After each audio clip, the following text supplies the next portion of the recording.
성도 여러분 안녕하십니까? 예, 행복한 안식일입니다. 이렇게 아름다운 찬양으로 또 저희들의 마음을 하늘로 열어주신 우리 찬양대, 우리 혼성 중창 여러분들에게 진심으로 감사드립니다. 우리 하나님의 말씀 갈라디아서 6장 7절에 있는 말씀을 다시 한번 읽어보겠습니다. 스스로 속이지 말라. 하나님은 업신여김을 받지 아니하시나니 사람이 무엇으로 심든지 그대로 거두리라. 여러분, 교회가 매주 잘 안 들리나요? 괜찮죠? 예. 교회가 매주 새로운 모습으로 우리가 좀 변하는 것 같지 않습니까? 작년에 카펫을 새롭게 해가지고 여러분 되게 좋아하셨죠? 근데 이게 풀 같은 게 많이 묻어가지고 온 곳곳에 막 이렇게 좀 얼룩이 져 있어가지고 마음이 조금 편치 않았는데, 이번에 아주 그냥 대대적으로 카펫도 청소를 하고 의자도 다 깨끗하게 청소를 했는데, 여기 앞에 있는 그 의자가 굉장히 깨끗해 보였잖아요. 근데 청소를 하기 전이랑 하고 난 다음에 제가 이게 비디오를 보니까 예전 게 굉장히 더러웠었더라고요. 그래가지고 깨끗해지는 거 보니까 우리 마음도 많이 깨끗해진 것 같습니다. 지난주 엊그제 목요일 날 우리 청소하시는 분들이 7명이 왔어요. 그래서 5명이 카펫이랑 의자 청소를 했고, 2명은 여기 그 의자가 이렇게 좀 찢어지고 펑크난 것, 그거를 다 수리를 했어요. 그래서 얼마나 감사한지, 저는 엑스포 끝나고 우리 교인들을 대대적으로 모집을 해가지고 저거 얼트레이션을 다시 해야겠다 생각을 했는데, 저희보다 더 행동이 빠른 것 같아요, 이분들이. 예.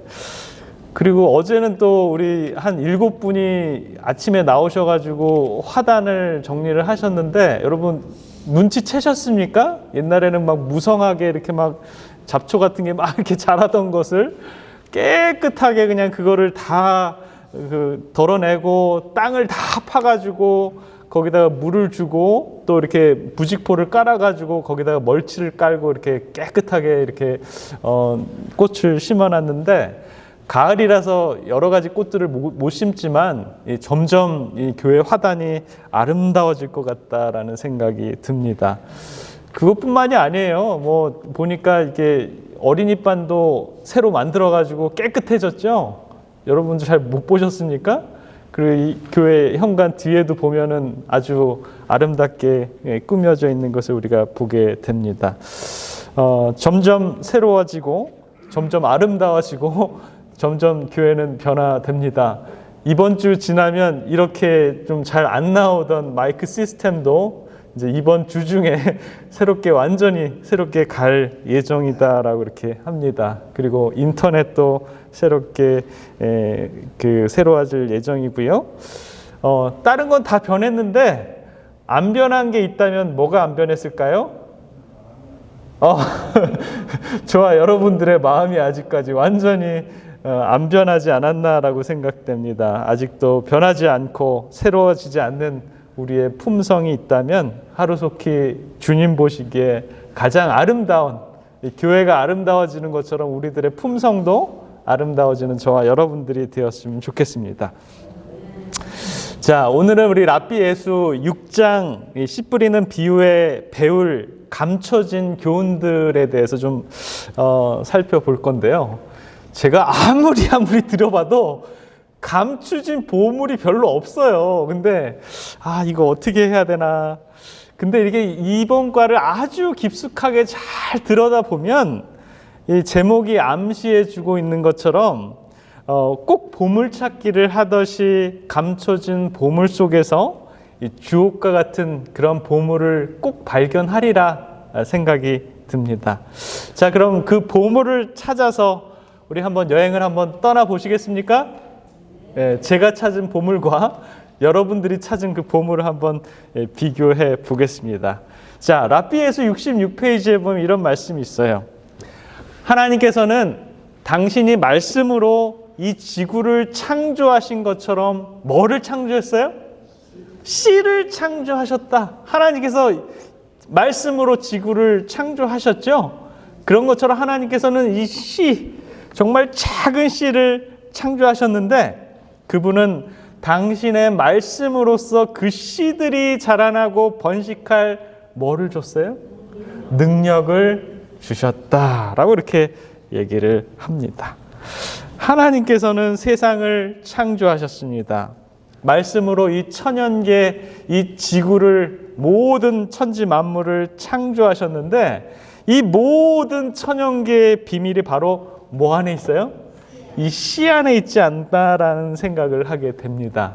이렇게 정말 작은 씨가 죽어서 생명을 갖는다라는 것, 정말 풀리지 않는 비밀 같습니다. 어떻게 죽었는데 다시 살지요? 아니, 반드시 죽어야지만 다시 산다라고 이렇게 얘기를 합니다. 이 작은 씨 안에서 생명이 움트고 자라고 잎이 나고 줄기가 나고 또 다른 생명을 줄 수 있는 그 열매가 날 수 있다라는 것. 야, 정말 이 생명의 법칙이 오묘하다라는 생각이 듭니다. 씨 뿌리는 비유, 또 겨자씨의 비유, 또 가라지의 비유 등등 이 식물이 자라나는 것을 살펴보면 여러 가지 이 비유와 관련이 되어 있는데요. 오늘 이 챕터 이 6장에 보면 그 모든 비유들의 연관성이 있는데 그 연관성이 뭐냐면 이 씨로 비유된 사람의 생명, 이를 유지시켜주는 이 모든 일들이 분명히 하나님과 사람 사이에서의 뭐가 필요하다고요? 협력이 필요하다라는 그런 얘기를 합니다. 정말 그럴까요? 자, 사람들이 우리가 이 손으로 씨를 뿌리지 않으면 수확을 할 수가 있어요, 없어요? 없어요. 우리가 아무리 막 좋은 열매를 바라더라도 씨를 뿌리지 않으면 절대로 열매를 맺지 못합니다. 그러나 아무리 사람들이 씨를 뿌린다 그래도 누가 도와주지 않으면, 하나님께서 도와주지 않으면, 하나님께서 적절한 햇빛과 또 비와 구름을 제공해 주지 않는다면 곡식이 뭐 할 수가 없어요? 자랄 수가 없다라는 것입니다. 그래서 이 모든 하나하나의 일들이 우리도 해야 되지만 누구도 도와줘야 돼요? 하나님께서 우리와 함께 하지 않으면 이 온갖 것들이 제대로 이루어지지 않는다라는 것입니다. 우리가 영적이든 세속적인 일에 있어서 어떤 것을 성취시켰다고 하면 그것은 우리 하나님과 또 그분의 협력이 없었다라면 아무것도 되지 않는다라는 것이죠. 어쩌면 그분의 간섭과 도우심이 없었다면 우리는 아무것도 이룰 수가 없다라는 것이죠. 그러나 한번 생각해 보세요. 때때로 대부분의 경우가, 한 90% 이상의 경우가 이런 큰 결실을 이루게 되면 꼭 누가 잘한 것 같아요? 내가 열심히 해서, 내가 잘나서, 내가 이런 것들을 다 이루지 않았나라는 그런 큰 착각을 한다라는 것입니다. 내 능력과 내 의지력이 성공을 만들어냈다라고 하면서 뭐가 자꾸 올라가요? 내 어깨가 자꾸 올라간다라는 것입니다. 우리는 참 자만할 때가 많았다라는 것입니다. 조용히 하나님의 인내하심과 이 사랑하심을 생각하시면서 그분의 은혜를 한번 더듬어 봐야 되지 않나라는, 우리는 그런 생각을 하게 됩니다. 저는 이 사람과 하나님의 협력으로 발미암아서 이 열매를 맺었다라는 그런 얘기를 할 때마다 저는 뭐가 생각나냐면 제 자신의 이 경험이 좀 생각이 납니다. 제가 이제 군대를 제대를 했어요. 대학을 다니다가 군대를 제대하고 이제 복학을 해가지고 이제 시간이 좀 남아가지고 며칠 동안 제가 이제 처음으로 이 아르바이트라는 걸 해봤습니다. 막노동판에 가가지고, 그렇게 안 생겼죠. 그런데 제가 막노동판에 가가지고 이 벽돌을 나르면서 며칠을 일을 했어요. 그래가지고 딱 며칠간의 이 보수를 받았습니다. 근데 그 받은 돈이 얼마냐면 아직도 기억이 나요. 40만 원을 받았어요. 일당 하루에 한 7만 원인가 8만 원을 받아가지고 며칠을 모았더니 40만 원이 됐어요. 그래서 처음으로 제가 돈을 벌어가지고, 한국 사람들은 처음에 돈 벌면 어떻게 합니까? 부모님 내복을 사대요. 그래서 저도 아버지 어머니 빨간 내복을 사가지고 아직도 기억이 나요. 어디지? 성남에 가면 이 수지 전철역 밑에 종합 상가가 있어요. 거기에 보면 이제 내복 파는 데가 있어요. 그 빨간 내복을 어머니 거 아버지 걸 딱 사가지고 40만 원에서 그 돈 주고 나니까 거의 한 10분의 1이 날라가요. 그래서 나머지 이제 40만 원 중에 열의 하나를 우리가 이제 하나님께 드려야 돼요. 처음으로 제가 11금이라는 돈을 4만 원을 떼가지고 봉투에 딱 넣고 이거를 하나님께 드린다고 생각을 하니까 손이 떨려요. 4만 원이지만 야, 이거 굉장히 크다. 40만 원 중에 4만 원 굉장히 크다라고 이렇게 제가 생각이 들더라고요. 요즘에는 그거보다 훨씬 많은 돈을 드리지만 처음에 제가 이 월급을 타가지고 드렸던 그 마음이 지금이랑은 많이 좀 감흥이 다른 것 같아요. 제가 그 당시에 이제 역삼동 맹인 교회를 다녔는데 저희 교회 담임 목사님이 맹인이세요. 이 박상현 목사님이신데 그분이 이 헌금 문제에 대해서는 굉장히 자주 언급을 하셨던 것 같아요. 저는 1년에 뭐 한 번, 두 번 뭐 이렇게 헌금에 대한 얘기를 하지만 그분은 거의 뭐 한 달에 한두 번씩 얘기를 하신 것 같아요. 그러면서 자주 인용했던 성경 구절이 이 성경 구절입니다. 말라기 3장 10절에 보면 만군의 여호와가 이르노라 너희의 온전한 11조를 창고에 들여 나의 집에 양식이 있게 하고 그것으로 나를 시험하여 내가 하늘 문을 열고 너희에게 복을 쌓을 곳이 없도록 붙지 않아 보라 라고 이렇게 늘 얘기를 하셔가지고 제가 이 처음에 4만 원을 떼가지고 교회에 헌금을 하려고 할 때 불현듯 이 성경 구절이 생각이 나가지고 제가 찾아봤어요. 그러면서 나를 시험하여 이 성경 구절이 떠오르는 거예요. 그래서 제가 이런 기도를 했어요. 제가 하나님께 일한 소득의 10분의 1을 돌려드립니다. 이 돈은 제 것이 아니고 하나님의 것이지만 이거 드리고 다음에는 더 많이 드릴 수 있도록 축복해 주세요라고 제가 기도를 했어요. 그러면서 그리고 이런 기도해야 되는지 안 되는지는 모르지만 하나님 제가 드린 이 돈이 이 4만 원이 표적이 되게 해 주시옵소서라고 제가 기도를 했어요. 정말 이 드린 돈이 몇 배가 되어서 저한테 돌아온다면 제가 평생 정직하게 하나님께 드리겠습니다 라는 그런 서원의 기도를 제가 했던 게 기억이 나요. 그래서 그 돈을 드리고 안식일 날 정말 이 두려움과 떨림으로 헌금 봉투에 바구니에 그걸 넣는데 제가 이게 과연 이루어질까? 하나님께 시험해 보라고 그러고 하나님께서 하늘 문을 열고 저한테 축복해 주셨는데 그 복이 너무 크면 제가 그거 감당할 수 있을까? 막 그런 두려움과 떨림이 저한테 있었어요. 그래가지고 아주 신나는 마음으로 집에 왔습니다.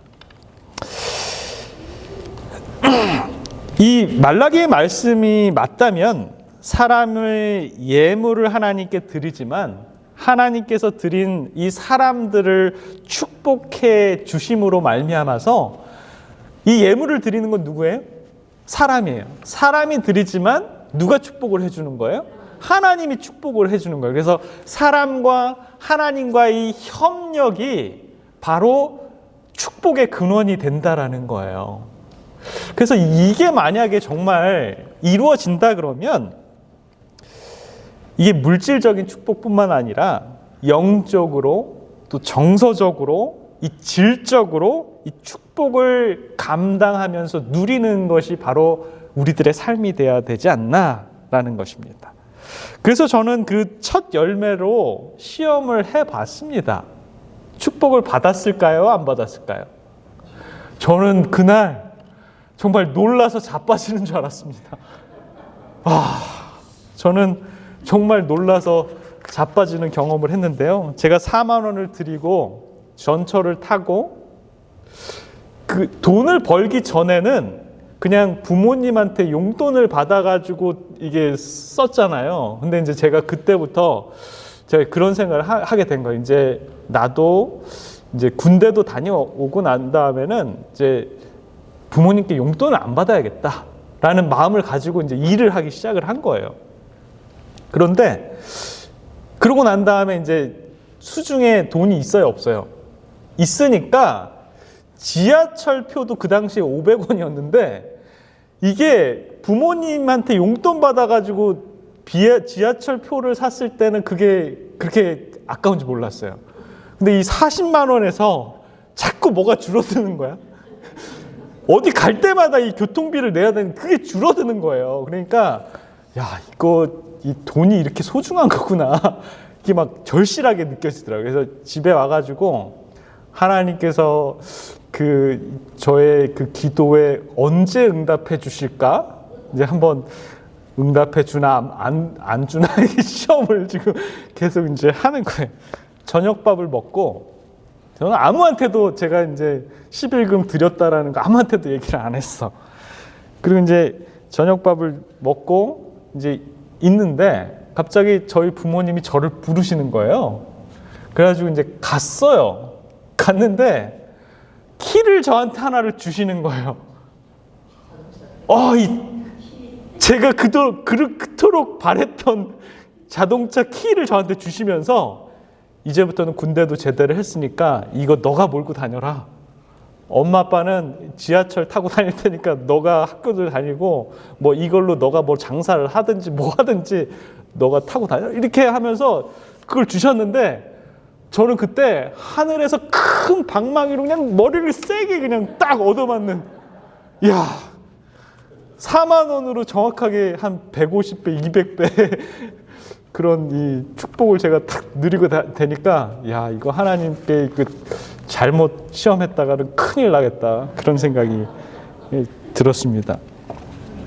저는 그때부터 이제 11금을 드릴 때마다 무슨 생각을 했냐면, 하나님 이번에는 무슨 축복으로 저를 두렵고 떨림으로 만들겠습니까? 라는 그런 생각을 하게 됩니다.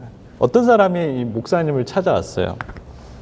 저도 이런 경우가 몇 번 있었는데, 목사님, 저는 솔직히 이 11금 드리는 게 부담이 됩니다, 라고 이렇게 얘기를 하는 거예요.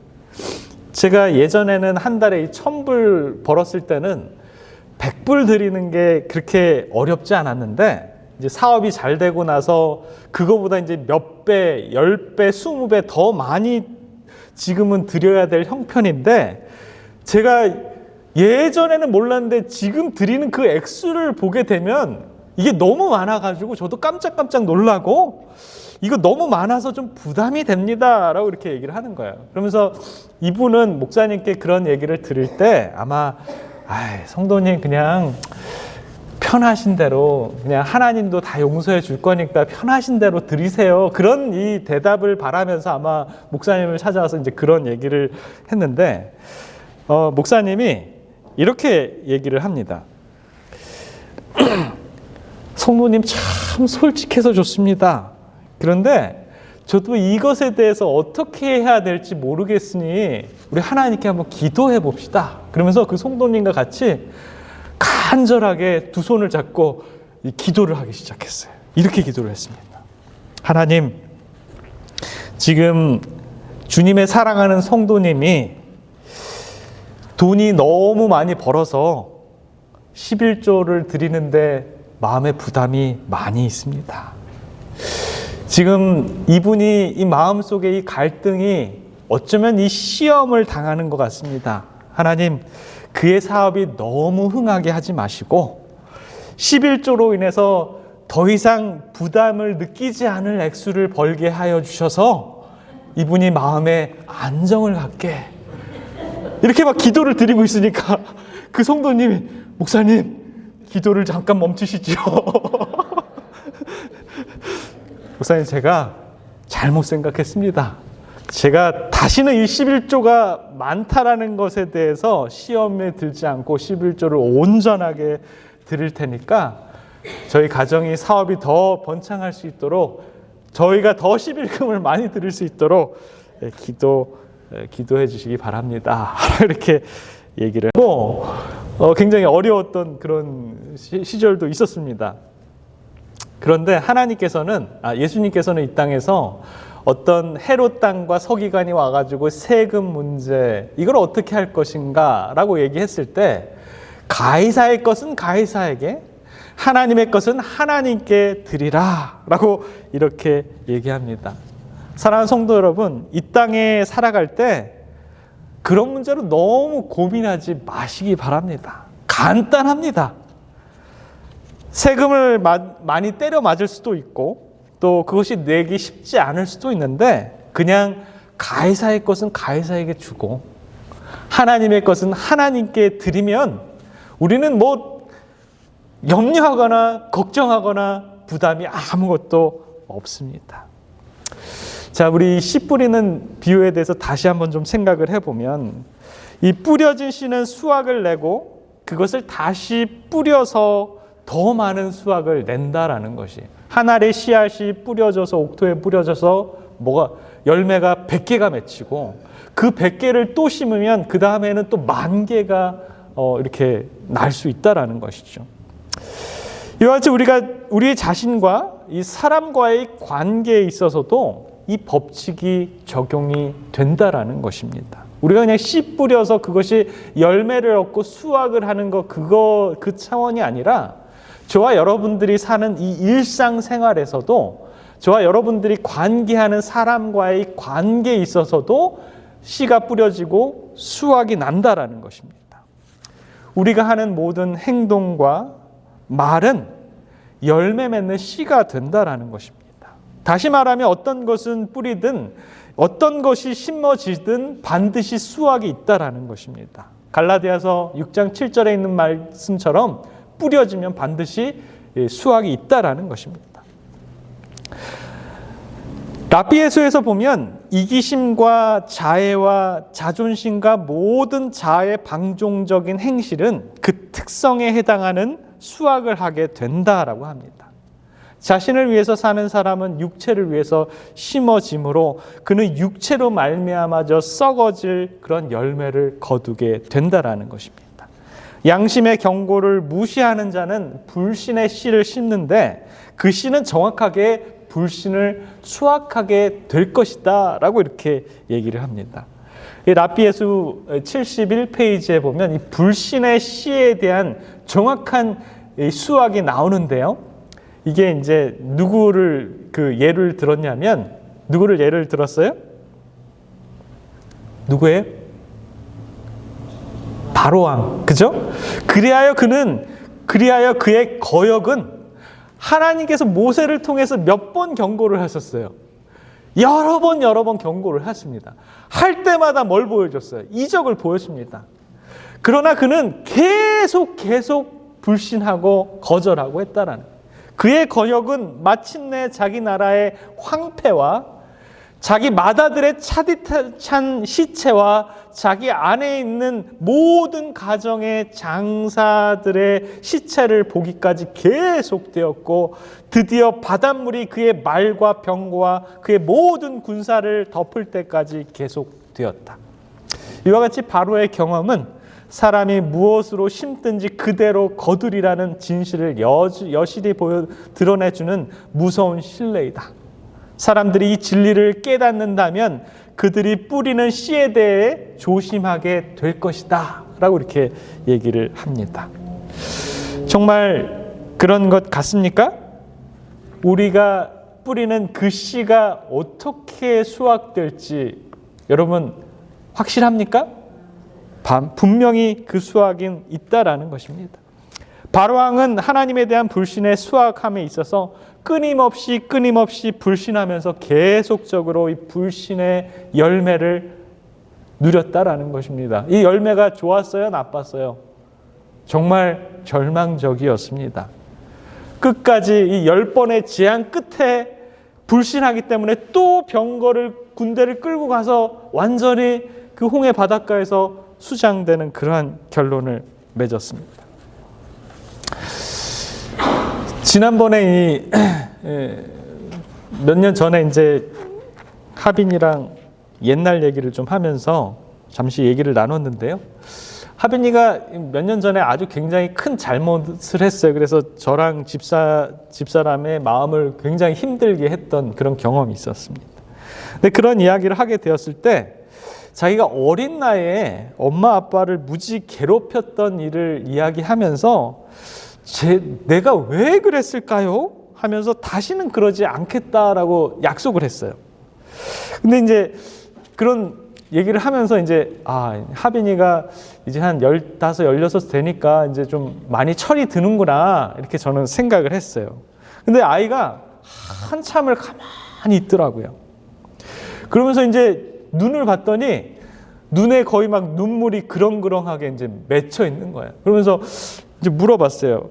왜 그래? 그랬더니 그때 자기가 그렇게 행동하고 말한 것들이 잘못되었다는 것은 이제야 깨달았는데 그때 자신을 보는 다른 사람들이 자신을 어떻게 생각할까를 생각하니까 자기가 너무 부끄럽다라는 거예요.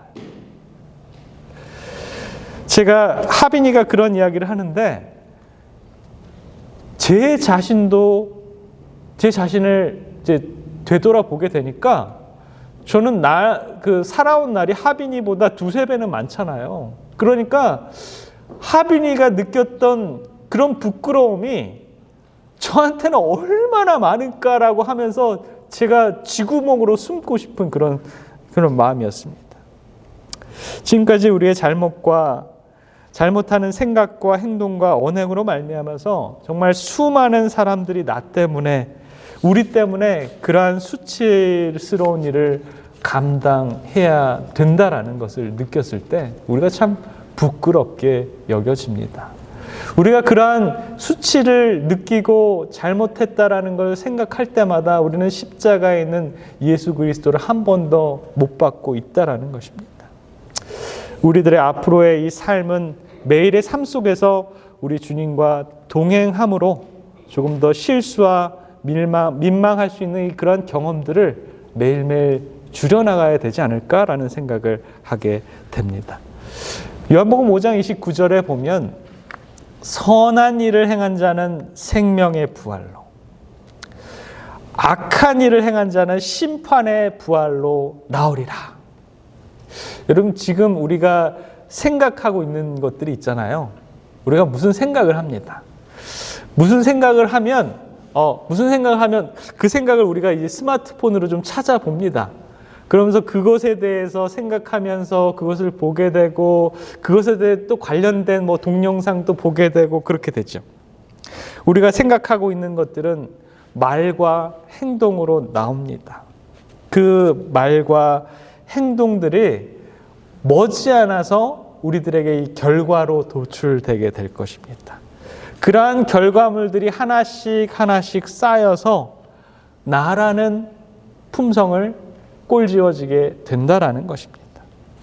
사랑하는 성도 여러분, 저와 여러분들은 무슨 생각을 하면서 살아갑니까? 그 생각 때문에 우리들의 운명이 또 선한 일로 혹은 악한 일로 결국에는 생명의 부활로 그 다음에 심판의 부활로 결론 맺어질 수 있다라는 것 여러분 생각해 보시기 바랍니다. 마지막으로 한 가지를 더 좀 생각해 볼까요? 요한복음 12장 24절입니다. 내가 진실로 너에게 이르노니 한 알의 밀이 땅에 떨어져 죽지 아니하면 한 알 그대로 있고 죽으면 많은 열매를 맺느니라 라고 말씀하셨습니다. 이와 같이 그리스도의 죽으심이 하나님의 나라를 위해서 열매를 맺게 된다라는 것입니다. 식물계의 법칙과 마찬가지로 생명은 그리스도의 죽음의 결과로 얻어진다라는 것입니다. 그리스도와 함께 일하는 동역자로서 열매를 맺고자 하는 사람은 누구나 먼저 땅에 떨어져서 죽어야 한다라는 것입니다.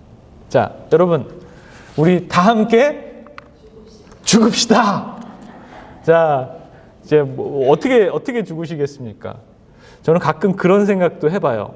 어떻게 죽는 것이 가장 편하게 죽을 수 있을까? 차에다가 이 시동을 켜가지고 놓으면은 우리가 편하게 죽을 수 있을까? 아니면 수면제를 막 많이 해가지고 딱 먹으면은 그냥 아무 생각 없이 자면서 죽을 수 있을까? 자, 저와 여러분들이 죽는 것이 과연 무엇입니까? 자, 그 부분에 대해서 랍비 예수 72페이지, 73페이지는 우리들에게 이렇게 얘기합니다. 자, 희생의 법칙은 자, 보존의 법칙이다. 농부는 그 곡식을 땅에 던짐으로 그것을 보존한다. 이와 같이 인생에 있어서도 죽는 것이 곧 사는 것이다. 보존될 생명은 하나님과 사람들을 위해 봉사에 아낌없이 바쳐진 생명이다. 이 세상에서 그리스도를 위해 자신의 생명을 희생하는 사람은 그 생명을 영원히 보존하게 될 것이다. 자, 우리가 뭐 죽으라고 해가지고 당장 칼을 들고 여러분 심장을 찌르고 뭐 그런 죽음이 아니라 뭘 죽여야 된다는 것이에요? 우리의 자아를 죽여야 된다는 것이에요. 내 자아가 죽고 남들을 편안하게 살게 하는 것, 남들에게 봉사하는 삶, 그리스도를 위해 자신의 생명을 희생하는 그러한 사람은 영원한 생명을 보존하게 될 수 있다라는 것입니다. 신은 새 생명을 내기 위해서 죽지만 그러한 진리를 통해서 부활이 있다라는 것을 우리들에게 알려준다라는 것입니다. 하나님께서 우리들에게 분명한 약속을 해 주십니다. 고린도전서 15장에 보면 죽은 자의 부활도 이와 같으리니 썩을 것으로 심고 썩지 아니할 것으로 다시 살며 욕된 것으로 심고 영광스러운 것으로 다시 살며 약한 것으로 심고 강한 것으로 다시 살며 라고 이렇게 얘기합니다. 저와 여러분들의 이 미래의 운명은 영광스러운 공중에서 누구를 맞이하는 거예요? 예수님을 맞이하는 것입니다. 죽었던 이 육체의 몸이 호련히 변화되어서 정말 가장 아름다운 모습으로 부활하는 그러한 모습이 저와 여러분들의 모습이 되길 간절히 기원합니다. 이러한 확실한 그러한 믿음을 상기하면서 오늘도 주님께 감사하시고 또 다시 한번 내 자아를 죽는 그런 경험을 하시면서 말씀을 줄이겠습니다.